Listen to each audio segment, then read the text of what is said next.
امیر جماعت اسلامی پاکستان کی تشریف آوری پر ان کو اور ان کے ہمراہ پورے وفد کو دل کی گہرائیوں سے خوش آمدید کہتا ہوں، اور انہوں نے ہمیں عزت بخشی ہے، وہ تشریف لائے ہیں۔ میں چاہوں گا کہ ہم نے جو مشاورت کی ہے، کچھ امور پر جو ہم نے گفتگو کی ہے، تو اس حوالے سے وہ میڈیا کو آگاہ کر دی۔ بہت شکریہ۔ اعوذ باللہ من الشیطان الرجیم، بسم اللہ الرحمن الرحیم۔ آج ہم اپنے وفد کے ہمراہ یہاں حاضر ہوئے مولانا فضل الرحمان صاحب کی خدمت میں، اور میاں اسلم صاحب، نصر اللہ رندھاوا صاحب، فراست شاہ صاحب، شکیل ترابی صاحب ہمارے ساتھ ہیں، اور مولانا کی ماشاءاللہ پوری جو ٹیم ہے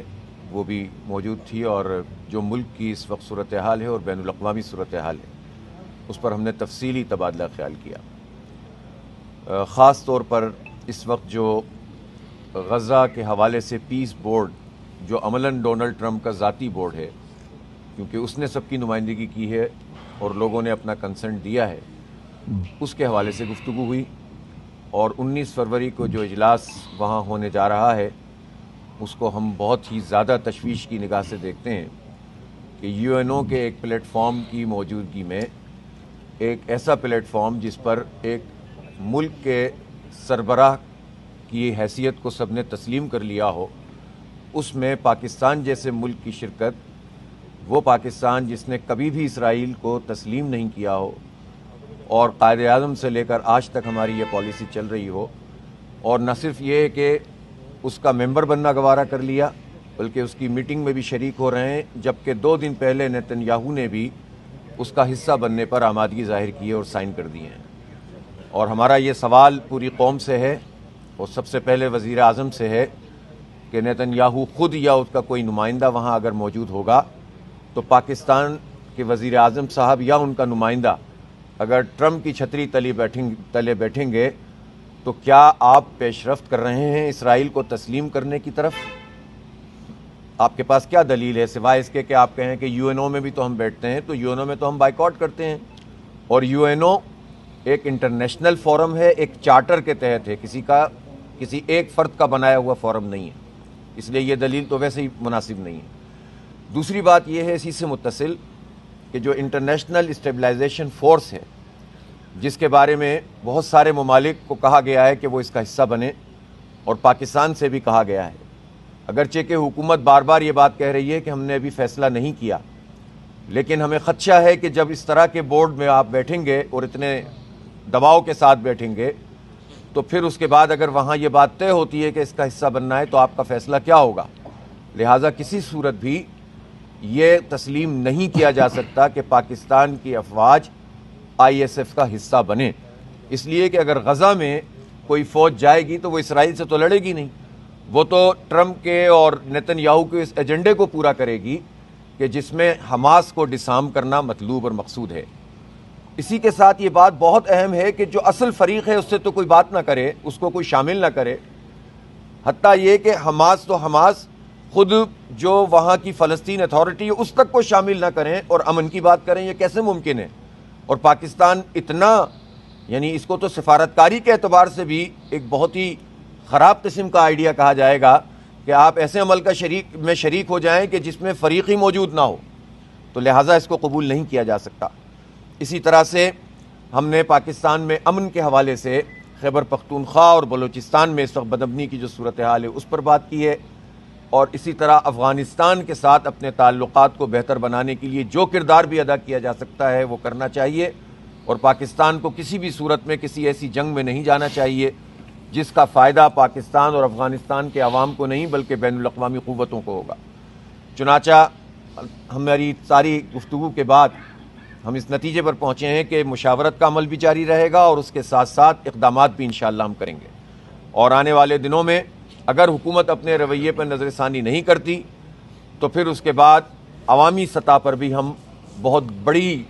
جو ہے وہ سرگرمیاں منعقد کریں گے، اور یہ پورے پاکستانی قوم کو بھی اس میں شریک کریں گے، اور اس کے ساتھ ساتھ دینی طبقات کو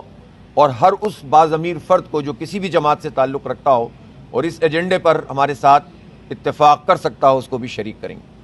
تو یہ آج کی اس پوری نشست میں گفتگو ہوئی ہے۔ میں مولانا فضل الرحمان صاحب سے ہی گزارش کروں گا کہ تفصیل سے ارشاد بھی فرمائیں اور آپ اپنی جو ہے وہ میڈیا کے سامنے اپنی گفتگو بھی رکھیں۔ بسم اللہ الرحمن الرحیم۔ بالکل میں انڈورس کرتا ہوں جناب حافظ نعیم الرحمان صاحب کی پوری گفتگو کو اور ان کے تمام نکات کو۔ 19 فروری کو جو ٹرمپ کے بنائے ہوئے بورڈ آف پیس کا اجلاس ہونے جا رہا ہے، تو ایک تو ہم اس پہ اتفاق کر رہے ہیں کہ یہ اقوام متحدہ کو بائی پاس کرنے کا ایک عمل ہے اور اس کے متوازی دنیا کو ایک نیا نظام دینے کی کوشش ہے جو عالمی ادارے کی اہمیت کو ختم کر رہا ہے، اس کی افادیت کو چیلنج کر رہا ہے۔ اور پھر ہماری حکومت پارلیمنٹ کے فلور پر کہہ چکی ہے کہ 20 نکات میں اور اس ایجنڈے میں تبدیلی لائی گئی تھی، اس کے ایجنڈے پر اعتراض کرنے کے باوجود اس فورم پر جانا اور اس میں شریک ہونا یہ کسی قیمت پر بھی سفارتی حوالے سے جائز امر نہیں ہو سکتا۔ اسی طریقے سے اگر نیتنیاہو جو غاصب بھی ہے، قاتل بھی ہے، سفاک بھی ہے اور گزشتہ 2-3 سالوں میں 70,000 سے زیادہ فلسطینیوں کو شہید کیا گیا، ان کا خون بہایا گیا، 1.5 لاکھ سے زیادہ لوگوں کو بے گھر کر دیا گیا، اور ہر چند کے وہاں پر نام تو قیام امن کا ہے اور ہمارے حکمران بھی کہتے ہیں ہم تو امن آج آپ کو یاد آ گیا جب ان پر سب کو گزر چکی ہے، جب وہ کھنڈر بن گئے ہیں، جب ان کے لاشیں جو ہیں وہ ملبوں کے نیچے دبی ہوئی ہیں ابھی تک، جہاں کے بچوں کو، جہاں کے ماؤں بہنوں کو، جہاں کے بزرگوں کو جنازے تک نصیب نہیں ہو سکے۔ آج ہم اس سفاک کے ساتھ جا کر کہتے ہیں کہ ہم امن کے لیے جا رہے ہیں۔ آپ نے کوئی ہاتھ نہیں روکا ان کا۔ اور اسلامی برادری سے بھی ہم اپیل کرتے ہیں کہ وہ ان حالات میں اپنے ملی غیرت کا مظاہرہ کریں، امت کے ضمیر کا احترام کریں اور کسی طریقے سے بھی اسلامی دنیا کو اس میں شرکت نہیں کرنی چاہیے۔ جس طرح اقوام متحدہ میں نیتنیاہو کی تقریر پر سب نے بائیکاٹ کیا اور ہاؤس چھوڑ کے چلے گئے، ہمیں آج اس میں مزید تقویت پیدا کرنی ہے، اس سوچ میں تقویت پیدا کرنی ہے، اور اس کے لیے عملی اقدامات ہم نے اس طرح اٹھانے ہیں کہ جس سے اسلام مسلمانوں کے ساتھ اور ایک مسلمان قوم کے ساتھ، فلسطینیوں کے ساتھ اس طرح کا مذاق عالمی سطح پہ نہ کر سکیں۔ عالمی قوتیں مذاق کر رہی ہیں، ہمارے خون کا مذاق کر رہی ہیں، ہمارے لاشوں کا مذاق کر رہی ہیں، اور ہمارے حکمران اس پہ شریک ہو رہے ہیں۔ کتنی بری بات ہے، ناقابل قبول ہے یہ بات ہے جی۔ دوسری بات یہ ہے کہ اگر حکمران بضد ہیں کہ ہم نے امریکی غلامی کرنی ہے، تو پھر ہمارا بھی ایک ماضی ہے، ہم نے بھی آزادی و حریت اور حق گوئی کی جو تاریخ رقم کی ہے، ہم ایک بار پھر اسے دہرانے کے لیے میدان میں نکلنے پر مجبور ہو جائیں گے۔ اور ہر چند کے آج ہماری پہلی ملاقات ہے اور ہم ابتدائی گفتگو کر رہے ہیں، اور ہم نے آنے والے دنوں میں مستقل طور پر مشاورت کے عمل پہ اتفاق کیا ہے۔ یہ کوئی بعید نہیں ہے کہ ہم ایک صف ہو کر ان اقدامات کے خلاف میدان عمل میں آئیں اور ایک قومی سطح کا ہم کردار ادا کریں۔ میں اعلان کرتا ہوں کہ عید الفطر کے بعد پورے ملک میں ایک عوامی مہم چلائی جائے گی۔ جمعیت علماء اسلام نے 12 اپریل کو مردان میں ملین مارچ کا اعلان کر دیا ہے، اور اس طرح ہم 4 صوبوں میں جائیں گے، اور ہم صوبوں کے امن و امان کے حوالے سے بھی ظاہر ہے ان کے حقوق ہیں اور وہاں کے وسائل پر ان کا حق ہے